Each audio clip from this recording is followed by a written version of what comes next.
A ship can never truly love an anchor. Dude, shut up. A ship without an anchor gets dashed against the rocks. It's useless, completely at the whim of the currents. A ship loves an anchor so much it carries it everywhere it goes. The anchor gives the ship the world to love.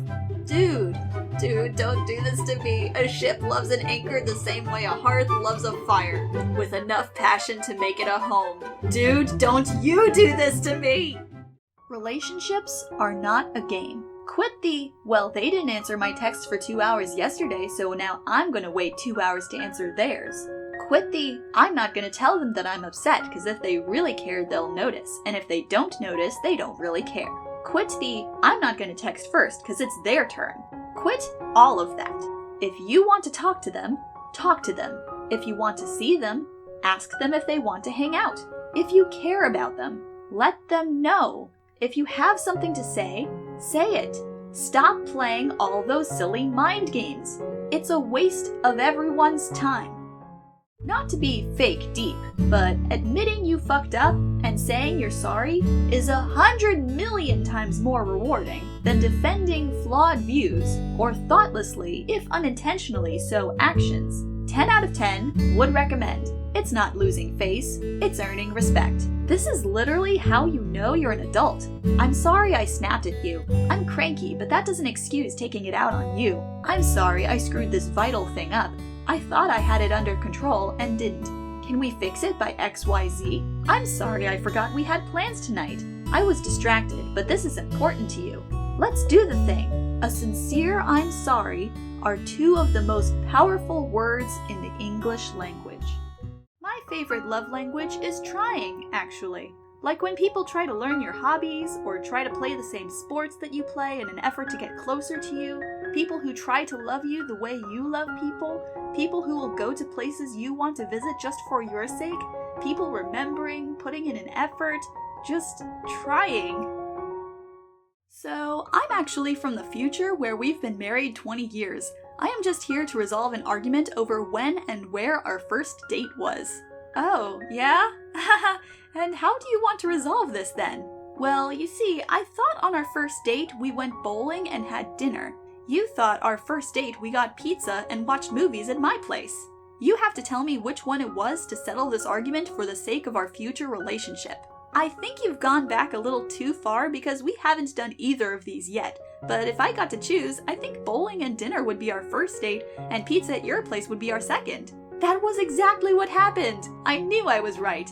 Also, it seems my phone was wiped clean during the time travel and I lost your phone number. Could I have that back, please? Censored for the person's safety. Jesus Christ, it actually worked! Yep, that guy was super smooth, like a smooth criminal.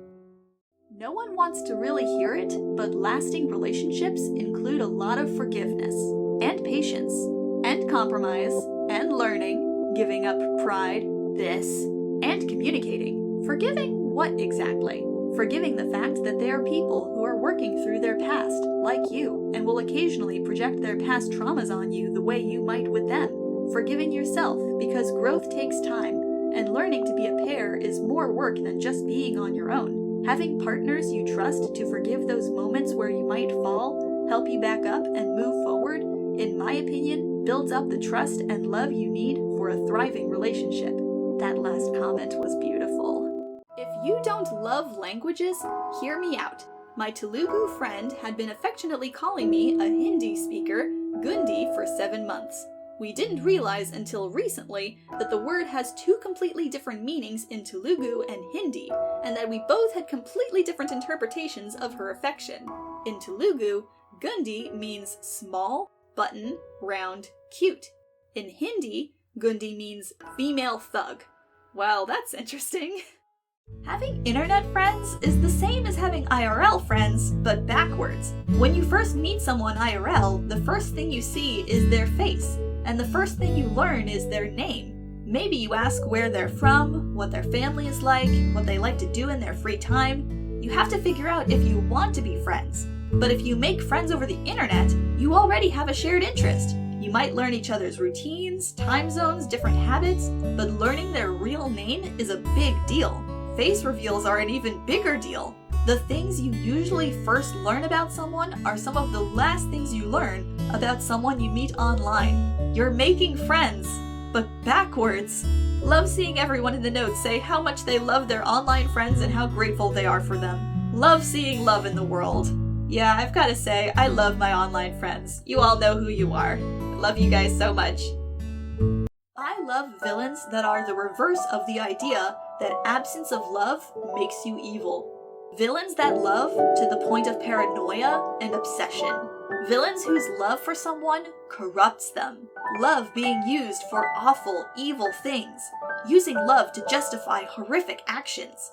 Anything that breaks down the toxic idea that people who don't feel love are monsters, and those who feel love are always pure and heroic and morally right. Sometimes you meet someone, and it's so clear so immediately that the two of you, on some level, belong together, as lovers, or as friends, or as family, or as something entirely different. You just work, whether you're in love, or creating things together, or foxhole buddies, or partners in crime. It's so clear, right off the bat, that this is what you're supposed to be doing, that this is what you're for. You meet these people throughout your life, out of nowhere, under the strangest of circumstances, and they help you make a life. I don't know if that makes me believe in coincidence, or fate, or sheer blind luck, but it definitely makes me believe in something. This was so beautiful. How could I not share this? Relationships are hard work is more about like figuring out the logistics of merging two lives in a way that we both feel seen and given equal space in. It's about the difficulty of allowing yourself to become fully vulnerable in front of another person, or how hard it is to wait to be able to spend quality time with one another because life has just gotten so busy. It's not, we argue about the same thing every week and this topic is a clear drain on our relationship and hindering us both from being actually happy, or like, we clearly aren't compatible but are in too deep so we have to keep forcing it because otherwise it will all have been a waste of time. Wish, I really feel that. Do you ever think about how a series of tiny choices like, I guess I'll watch that show, can like totally and entirely change huge aspects of your life? The amount of my daily life that I can directly trace back to deciding to read a particular webcomic back in 2008 is astounding. Accounts for perhaps half my social life at this point through various causal effects. Butterflies flapping their wings indeed. Let's hear it for 100% platonic love. Friends, both in person and online, who remind you how fucking fun and exciting and beautiful the world can be. Siblings and cousins, and sometimes parents or grandparents, or aunts or uncles who stick by you and support you when you're feeling low. Strangers who show you unexpected kindness, or to whom you have showed the same. Artists you'll never meet, whose work helps you better meet yourself. All too often, pop culture tells us that the only satisfying ending is one neatly tied up with a romantic bow. But there are a million ways to love out there, and a lot of them are really fucking great.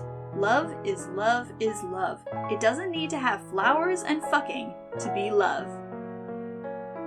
The commodification of friendship is the most annoying thing to come out of the internet in ages. Like, actually, I love to break this to you, but you're supposed to help your friends move, even if it's hard work, or stay up with them when they're sad, even if you're gonna lose sleep. You're supposed to listen to their fears and sorrows, even if it means your own mind takes on a little bit of that weight. That's how you know that you care. They will drive you to the airport, and then you will make them soup when they're sick. You're supposed to make small sacrifices for them, and they are supposed to do that for you. And there's actually gonna be rough patches for both of you, where the balance will be uneven, and you will still be friends, and it will not be unhealthy, and they will not be abusive. Life is not meant to be an endless prioritization of our own comfort. If it was, we would literally never get anywhere, ever. Jesus! 100% this. The older you get, the more you will realize that your friends are people who have made mistakes and bad decisions, and even just fucked up and hurt people. And obviously your boundaries with your friends are completely up to you. But you do need to recognize that if you cut off everyone who has done something wrong, you're going to end up with no friends. And you yourself will have also fucked up in your life, and not lived up to those impossible standards either. I found it's much more constructive to learn how to say, "Hey dude, that was massively fucked up of you." Because most people are really willing to say, "Yeah, it was. I need to work on it," or not do it again, or apologize and make things right, especially if they are hearing it from you as their friend. Sometimes the kindest thing you can do for another person is to tell them that they've done something wrong, help them fix it, and stay their friend, because it's what we would want from them if we did something wrong. It's easy to feel invisible, but if you disappeared, so many people would notice and care. The neighbors who always see you walk by, the shop owner or the cashier at your grocery store, the dog next door that likes to bark at you, the person at work or school who's still working up the courage to talk to you, the friends you think forgot about you when you lost track of each other, the babysitter you had when you were 4. You have touched a million lives in perfect little ways. Do not underestimate your importance in this world. You deserve to be here, and you are wanted here. Yes, for all of you. How I imagine talking to you. Me. Hi, I like you. You. You're weird. Me. Heartbroken. What it actually feels like. Me. I like you. You. You're neat too. Studies show most people emotionally reciprocate. How to talk to people. Notice them. Forget your agenda. State the obvious. Confirm you're both in the same reality. Assume they are also a human longing for connection in this age of loneliness. Via people I've loved. Furiously takes notes. Just realized that the reason I love making friends on Tumblr is because it's exactly how you make friends on the playground as a 6-year-old. No, I don't know their name, but they love mermaids too, and built this awesome sandcastle. No, I don't know their age, but their imaginary cheetah is friends with mine. You like this show? You like this character? You can sing the theme song really loud? Here is a flower crown. Here is a juice box. You can share my time and I might never see you again, but part of you stays in my soul forever. In my mind, we're still on the swing set and the sky is blue and nothing will ever be wrong again. This brought me to tears. So beautiful. Do you ever think about how sometimes it just takes one random message and suddenly you find yourself with a best friend or in constant conversation with someone who lives on the other side of the world, but is just as much of a freak as you are? Or maybe you find yourself in love with someone without a last name, but with so much kindness and affection in their words and presence. Crazy how life and love and friendship just happen. Or you leave a few comments on someone's fanfic one night. Crazy how life and love and friendship happens. You know who you are. Love you, dearest. I love you. You made a mistake? I don't care. I love you. You made a wrong choice? Love you.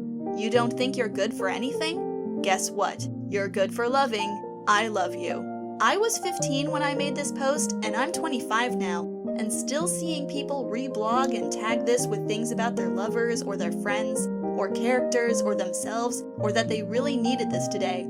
I don't know, it just feels really special to me. Thank you. Keep loving each other. I still love you. I was a pretty weird, outcasted child, so one of the greatest wonders of my adult life has been realizing that you can just go someplace and meet some people and casually make some friends. And they might not be in your life forever, but you can hang out for a while, and then you can go somewhere else and do it again, and again. If it doesn't work out, no biggie, etc. Also, there's no point in your life where the window on making friends just closes. You're never going to hit an age where that's that. You're done making friends. You'll never make another one again. Seems pretty academic, but honestly, I think it would have saved younger me, and particularly university-aged me, a lot of stress and worry if someone had just sat me down and told me this. Don't get sucked into the, if they really cared, I wouldn't have to say something spiral. No matter how close you are with someone, it's unfair to expect them to know things you haven't actually communicated. If they really cared, they would be telepathic, is a good way to reframe this thought to yourself and realize just how absurd it is. 'Cause that's what they'd have to do to be able to read your mind.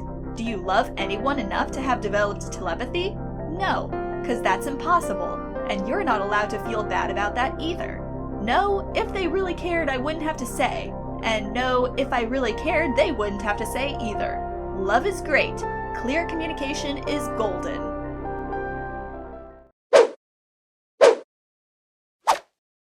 Hi, Pete and Jules. While I'm very excited about your impending nuptials because love is a grand endeavor that deserves to be celebrated by all, I think I may have been added to this particular electronic mail in error. Or to put it in paraphrased Star Wars terms, this isn't the Ed Casey you're looking for. Normally, I'd shuffle this into my email trash bin, but I'd hate for one of your actual friends or family members to miss out on the lodging info for your big day. Unless this is some sort of brilliant viral marketing campaign for the Vermont hotel industry. Congratulations on your big day. I wish you many, many years of happiness and companionship. Sincerely, Ed Casey. P.S. All of that said, I am an ordained minister of the Universal Life Church, so if you find yourselves in need of someone to perform the ceremony, my rates are very affordable. I'd be willing to do it for travel and lodging alone.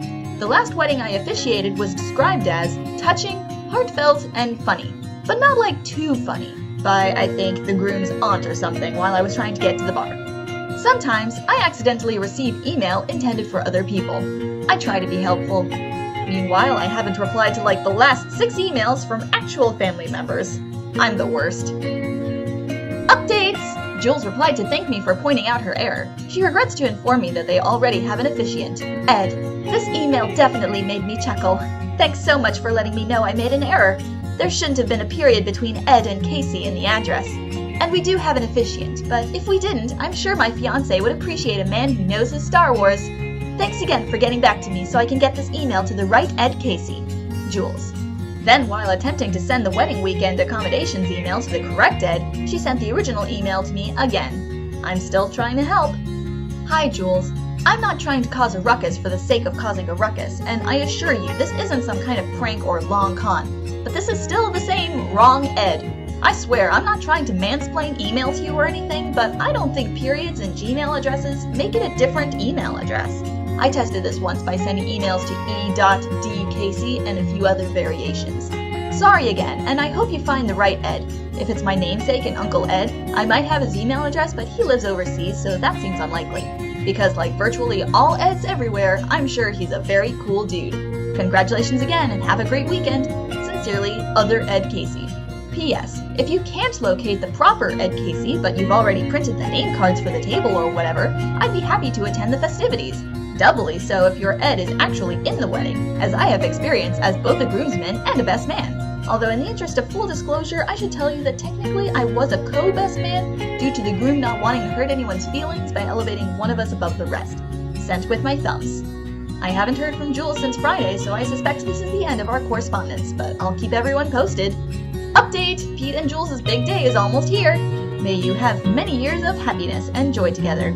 Sincerely, Ed Casey, the guy you keep emailing about your wedding by mistake. It seemed like the right thing to do for all the joy they've brought us. Oh my god, oh my god, oh my god! Pete and Jules sent me a thank you note! Complete with a very nice note. Ed, I hope this has been received by the correct Ed Casey. While I'm happy to report that the wedding was a huge success, I'm sorry that your services as a backup officiant were not required. The correct Ed Casey, actually a woman, did eventually receive her invitation and made it to the wedding, and killed it on the dance floor. Thank you dearly for the French press, witty banter, and great miscommunication story. It has been too fun having a pen pal. Best, Jules and Pete. Aren't they just the best? I should probably send them a thank you note to say thank you for the thank you note, shouldn't I? Of course I should. God, I fucking love the internet.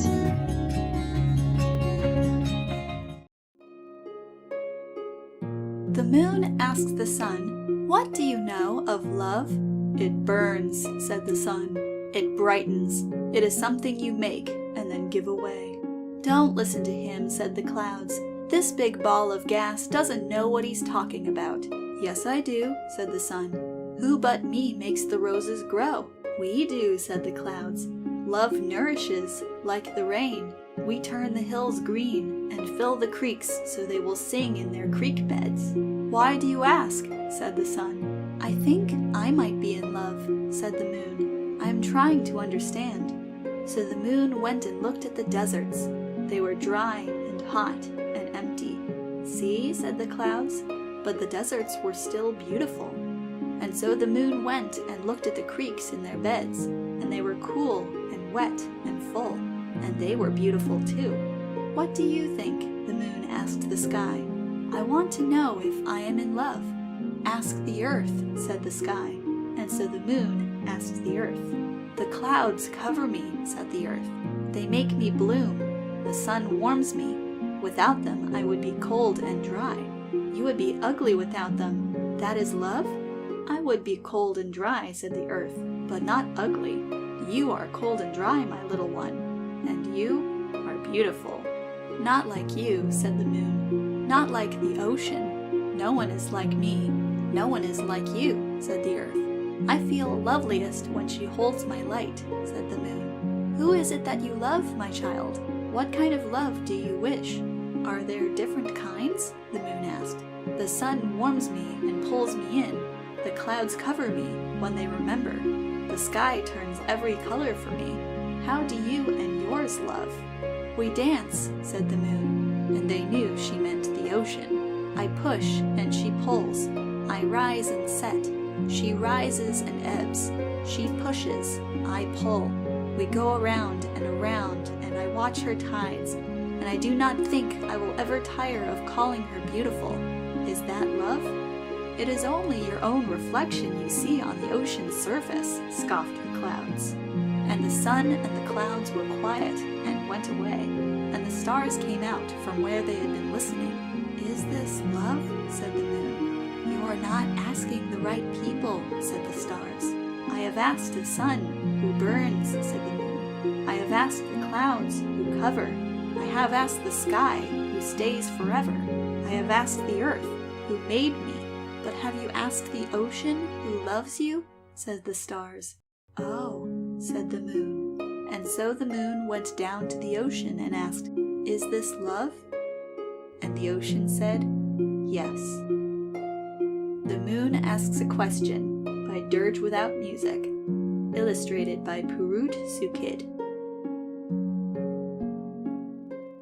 Relationships get so bananas when you start deciphering the other person's love language. Like, I thought I was just acquaintances with this person because they never told me details about themselves and we just talked movies and writing. But then they made time to have coffee with me and they showed up out of breath because they ran to be on time for coffee with me. And I was like, I don't mind waiting because I never want to run.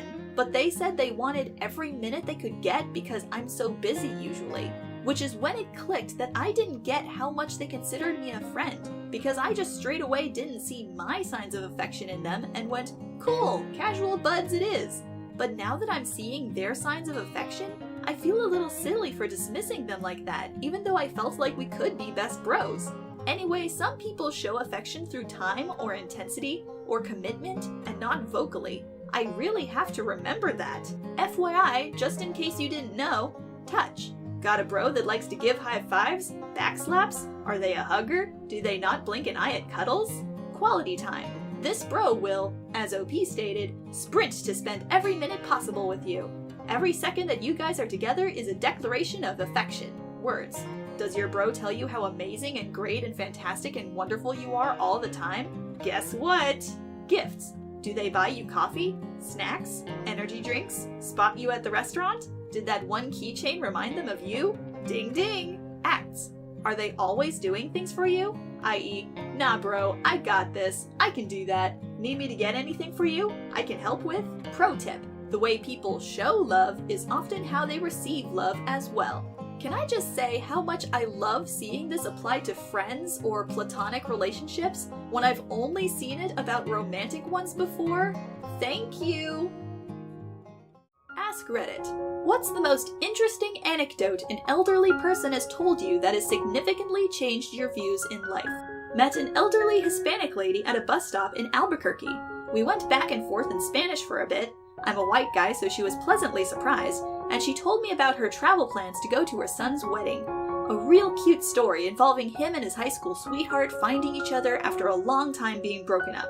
I had recently been dumped and said something a bit mopey like, I wish I could find love like that someday. She smiled, shook her head, and said, "Chico, love like that isn't just found, it's built. How many perfect, decorated temples do you think my ancestors stumbled across in Tikal or Tenochtitlan?" I'm sorry, I don't know how to pronounce that. I'm not going to look it up, but you guys can correct me in my pronunciation. No, they found a good, level spot, maybe some water nearby, and said, "Here, we can build something here. Look for a clearing in the forest, young man, not a hidden city." That one will stick with me for years.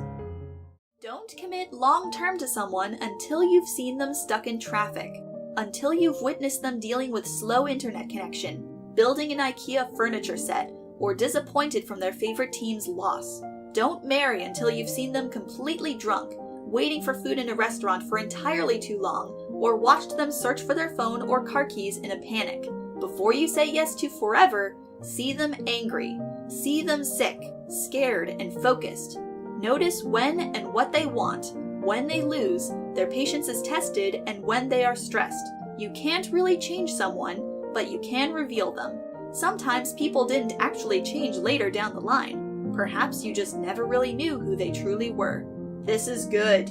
I'd just like to add, see how they behave when they're angry, frustrated, exhausted, and if you see something that concerns you, wait until they're calm and then talk to them about it.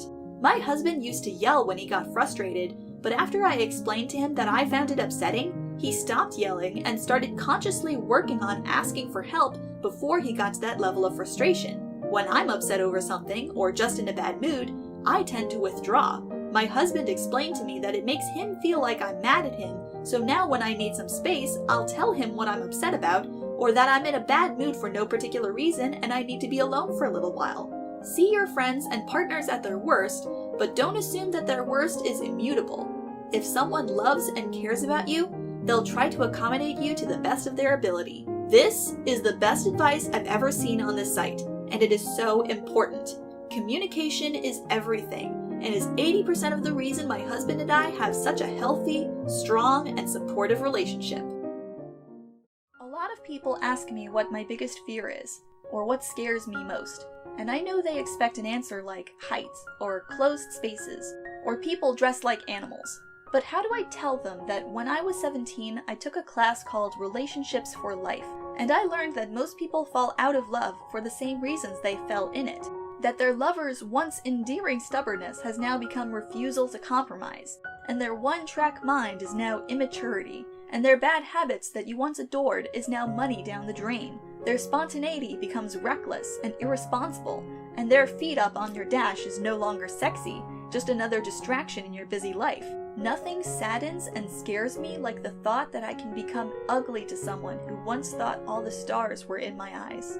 This fucks me up every single time. I never expected this to be my most popular poem out of the hundreds I've written. I was extremely bitter and sad when I wrote this, and I left out the most beautiful part of that class. After my teacher introduced us to this theory, she asked us, "Is love a feeling, or is it a choice?" We were all a bunch of teenagers. Naturally, we said it was a feeling. She said that if we clung to that belief, we'd never have a lasting relationship of any sort. She made us interview a dozen adults who were or had been married, and we asked them about their marriages and why it lasted, or why it failed. At the very end, I asked every single person if love was an emotion or a choice. Everybody said that it was a choice. It was a conscious commitment. It was something you choose to make work every day with a person who has chosen the same thing. They all said that at one point in their marriage, the feeling of love had vanished or faded, and they weren't happy. They said feelings are always changing, and you cannot build something that will last on such a shaky foundation. The married one said that when things were bad, they chose to open the communication, chose to identify what broke and how to fix it, and chose to recreate something worth falling in love with.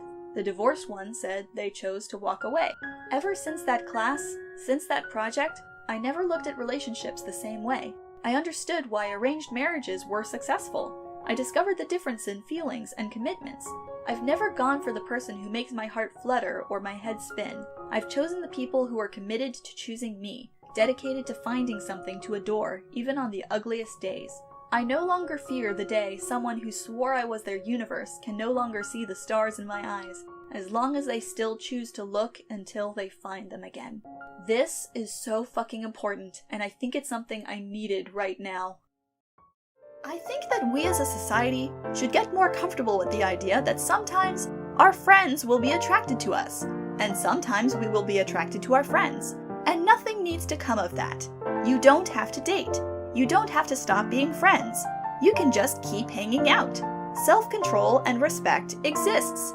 And sometimes you will date your friend and figure out that your dynamic worked better when you were friends.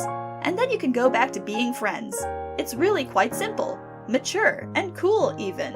Even requited attraction doesn't need to be acted upon. Two people can be mutually attracted to each other and still decide not to date, or not to change the dynamic of their friendship. People who are dating can mutually decide it worked better as a friendship, even if the attraction persists. Feelings are just feelings. Not all feelings need to be realized as actions. It's very mature and cool to still treat people like people, even after learning about their feelings, whatever they are. Crushes come and go like beautiful weather, and you need not do anything but enjoy the lovely day. I want to be asked to come over and help put my friends' kids to bed as casually as they might text their spouse and ask them to pick up milk on the way home. I want to stop and pick up milk for another friend because I know their spouse hates the grocery store. I want to buy fruit that I don't like because it's on special and I know people who do. I want to pass lemons over the fence and to take my neighbors' bins out when they forget. I want group chats instead of rideshare apps, calls in the middle of the night because someone's at the hospital, lonely or hungry or both.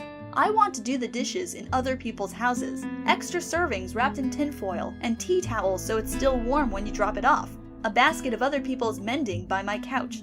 I want to be surrounded by reminders that imposing on each other is what we were born to do. I want parts of that, but I also want the community to allow for introverts and people with avoidant attachment and other people who can't handle lots and lots of social interaction. And in general, I want there to be consideration for people's strengths and preferences about what kind of help they give. I'm the pet feeder and tree planter. My sister is the baby holder. I'm the person who's awake at 6 a.m. Someone else is the person who's awake at 3 a.m. Even in a community like this, you're still going to encounter other people's boundaries. That's not something that needs to get in the way of a community where people help each other, but acknowledging those boundaries and finding a solution that gets everyone's needs met to the greatest degree possible will help to avoid some of the pitfalls that can come with a group that prizes being all for one and one for all.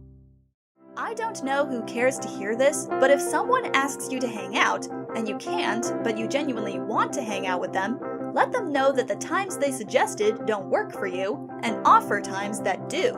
If you just say you can't, or that time doesn't work, with no follow-up, it communicates a disinterest to a lot of people. Just a little tip on maintaining relationships. And if you're not sure when you're able to, you can say that.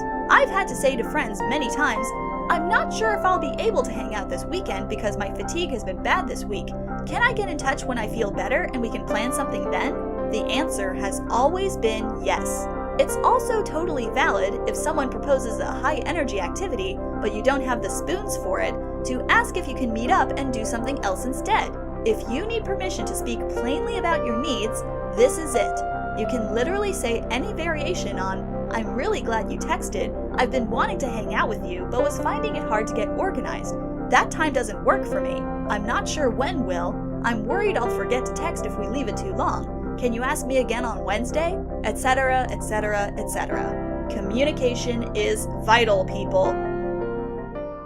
Around when I first started dating my boyfriend, I bought myself this novelty blanket that looks like a photorealistic tortilla, because I am such a sucker for novelty shit. When he saw it in person for the first time, his eyes lit up, which should have been a warning sign for the indignities to come. So he's a first responder, and his day shifts start obnoxiously early as far as I, a pampered corporate asshole, am concerned.